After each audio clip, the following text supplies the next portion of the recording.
대구로만 먼저 좀 말씀드리면, 대구 시장 자체가 이제 언론에서 이제 계속적으로 나오는 얘기가 뭐 이제 공급이 너무 많아지, 이제 뭐 어차피 KB라든지 한국 부동산은 원래 거기서도 다 나오거든요. 이미 대구 시장이 네. 매매 전세 하락이 지표상으로도 이미 나오고 있기 때문에, 저도 또 투자를 하는 사람이다 보니까 이게 극단적으로 작년, 그러니까 2021년도 기준으로 제가 보유하고 있던 예를 들어서 아파트 단지의 전세 실거래가 기준으로 현재 한 20~30% 내려간 것 같아요. 실제적으로도. 그래서 언론에서 대구 시장 끝이다, 뭐 대구 이제 투자하면 끝난다 하는 이유 자체도 다 나와 있거든요. 공급이 뭐 입주 물량 자체가 올해 또 내년에 더 많아지고, 사람들 자체가 작년 말에 원래 이제 규제 지역 해제를 해주겠지라고 좀 기대가 좀 많았거든요.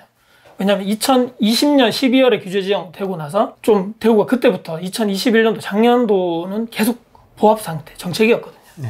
그래서 이제 동구도 많이 떨어지고, 예를 들어서 뭐 외곽 쪽에 많이 하락하다 보니까 해주지 않겠는가라고 했었는데, 정부에서 이번 정부 끝날 때까지 아무런 액션을 하지 않겠다라고 발표하면서 아무런 그게 없다 보니까 공급도 많고, 또 규제 지역이다 보니까 대출 규제도 있고, 여러 가지 이런 양도세적인 측면도 상당히 또 드러나다 보니까 네. 대구는 아마 내년까지 상당히 힘들어지지 않을까. 그게 저도 고민이죠. 저도 투자를 하는 사람이다 보니까 네.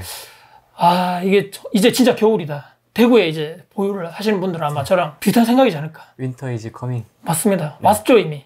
이미 왔습니다. 네. 그리고 이걸 또 쉽게 보여주는 것은, 근데 미분양 같은 거는 뭐 미분양 쌓인다 이런 얘기 하지만, 그렇게까지 막 엄청나게 막 많은 우려할 만한 그런 수준은 아닌데, 신축 아파트 이 경쟁률 자체가 하락을 예전보다 많이 했고, 미분양도 이게 막 줍줍도 해도 안 되고, 이렇게 곳곳에 나오다 보니까 아마 조금 이런 여론이 전체적으로 퍼져가고 있는 것이 아닌가. 겨울이 이미 왔다는 거죠. 그러니까. 대구 시장은. 제가 뭐 이렇게 뭐 대단하게 뭐 이런 뭐 엄청나게 뭐 유명한, 아니면 뭐 엄청난 지식을 많이 보유한 사람이 아니다 보니까 많은 분들이 그걸 봤거든요. 2022년도 전망 이렇게 막 많이 나오잖아요. 네. 거의 다 본 것 같아요. 뭐 유명하신 분들 뭐 책으로도 봤고 블로그도 글 영상을 거의 다 본 것 같은데, 여기서 조금 헷갈리는 것 같아요.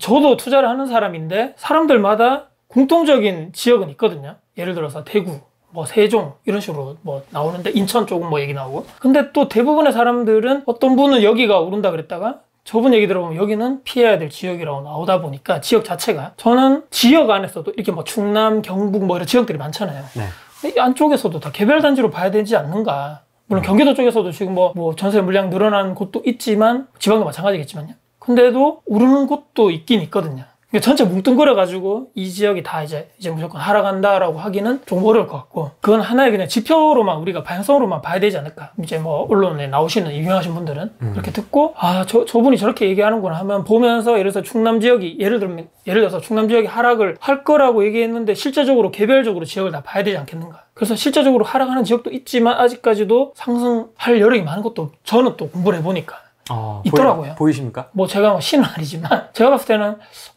여기도 저렇게 올랐는데 왜 여기가 많이 안 올랐을까? 그래서 어김없이 전화를 드려보면 옆에 있던 분들이 이제 이쪽으로 넘어오고 있다. 소장님들 얘기가.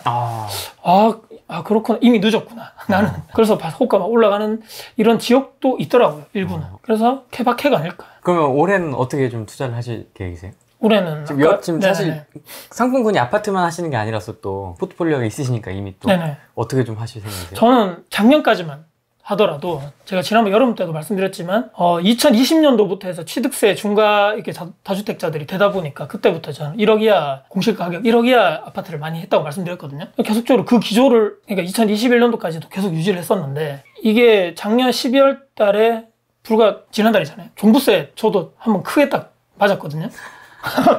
생각보다 이렇게 높게 나오나? 그게 아시겠지만 이 종부세라는 게 다주택자 징벌 과세잖아요. 그러니까 한 채를 10억짜리 가지고 있는 사람하고 1억짜리 10채 가지고 있는 사람하고는 또 이쪽이 부자가 더 많이 세율이 부과되더라고요. 그래서 제가 처음에 눈을 의심했거든요. 이렇게 그만큼 현금도 많이 없었는 상황에서 이렇게 많이? 그래서 아마 올해는, 아까도 제가 초반에 잠깐 말씀드렸던, 올해 제가 대구에 3건 이제 전세가 만기가 되는 게 올해 돌아오거든요. 근데 그분들이 다 이제 얘기를 해보니까 다 이제 이사를 나가시는 다 예정입니다. 그래서.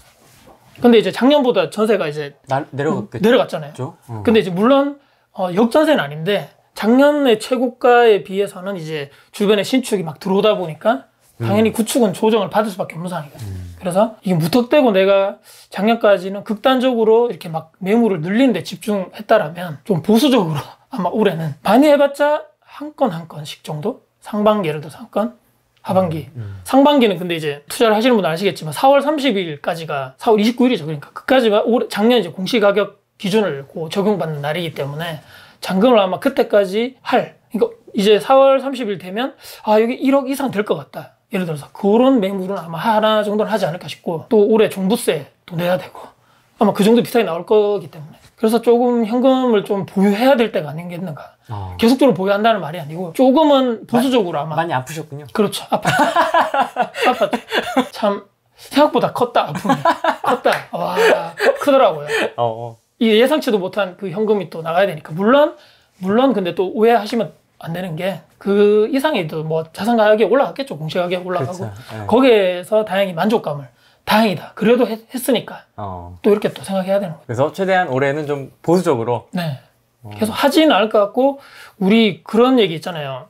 예전에 회사 다녀보셨지만 저도 기획을 할 때 연말 연초에 이제 내년도 업무 계획 세울 때 네. 1번이 무조건이거든요. 기존 업무 공고화. 기존에 하고 있던 업무를 공고하겠다. 그치. 그게 무조건 1번이거든요. 그치. 내 걸 지키고 그 다음 걸 해야 되는 거죠. 매출 같은 것도. 기존에 있는 매출 이런 게.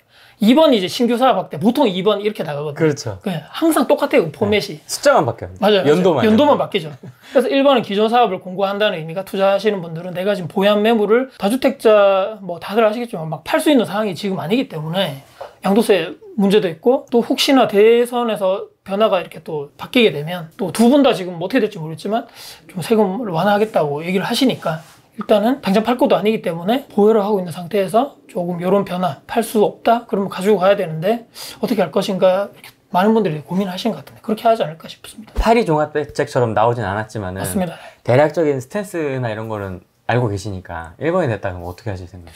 근데 이제 1번 분이 누구라고 뭐 말씀을 안 드리겠습니다만 1번 분은 좀 믿음이 안 간다 해야 됩니까? 제가 개인적인 생각입니다. 이랬다 저랬다 왔다 갔다 자꾸 정책이 국토 보유세 처음에 얘기하시다가 국민들이 반대하면 뭐 안 하겠다 했다가 또 딴 데 가서는 포기한 건 아니다. 그 다음에 기본주택 뭐 어쩌고저쩌고 하시다가 또 국민들이 또 만약에 또 좀 이렇게 여론이 안 좋으면 포기할 수도 있다 했다가 또 딴 데 가서는 완전 포기한 건 아니다. 믿을 수가 없다는 얘기고 투자하시는 분들이 이렇게 예전처럼 이렇게 막 하지 못할 것 같아요. 저랑 비슷한 스탠스가 아닐까. 조금 보수적으로 기존에 있는 걸 어떻게 또 바뀌었는지 모르겠어요. 또 그때 제가 들은 거는 뭐 내가 대통령이 되면 6개월 정도 기간을 두고 그 안에 팔면 뭐 양도세를 뭐 이렇게 뭐 그런 얘기도 있거든요. 네, 해주겠다는 얘기도 있었거든요.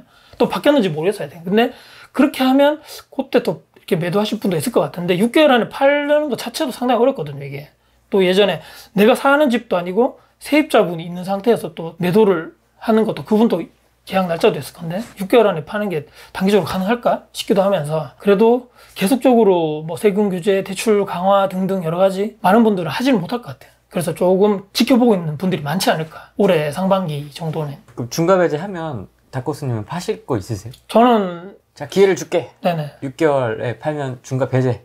그 이후 3개월에는 뭐 25% 감면 뭐 이런 식으로. 네네. 저는 근데 없는 것 같아요. 네네. 그냥 가지고 간다. 네네. 저는 뭐 저번에도 출연해서 말씀드렸지만 조금 외곽지에 있다거나 제가 생각했을 때 제가 가지고 있는 중에서 예를 들어서 뭐 못난이가 있다면 매도하는 것도 좋은 것 같은데 다 이뿐이군요 그러면. 제가 그러니까 예쁜이는 아닌데 그렇게 비싼 것 같지는 않다는 생각을 하는 거죠. 저 가격에 시간이 좀 더 지나면 그래도 하락할 것 같지는 않은데 근데 여기서 중요한 게 뭐냐면 제가 생각할 때는 처음에 내가 얼마에 샀는가가 제일 중요한 것 같아요. 처음에 정말 예를 들어서 뭐 경매를 했든 뭐 금매를 했든 간에 시세보다 상당히 낮게 잡았다면 저는 여기 완전 뭐 시골에 있는 뭐 그쪽에 있는 외딴 그런 데가 아니라면 굳이 팔 이유가 있나? 이런 생각을 저는 많이 하는 편이라서 장기 투자를 저는 좀 많이 해야 된다고 생각하거든요. 저는 사모은다. 네, 그 전까지 계속 그렇게 했었고 근데 이제 올해 이제 조금 힘들어지기 때문에 조금 보수적으로 아마 올해는 그쪽으로 가지 않을까. 스탠스 자체가 저는 그렇게 생각하는데 팔지는 않을 것 같아요.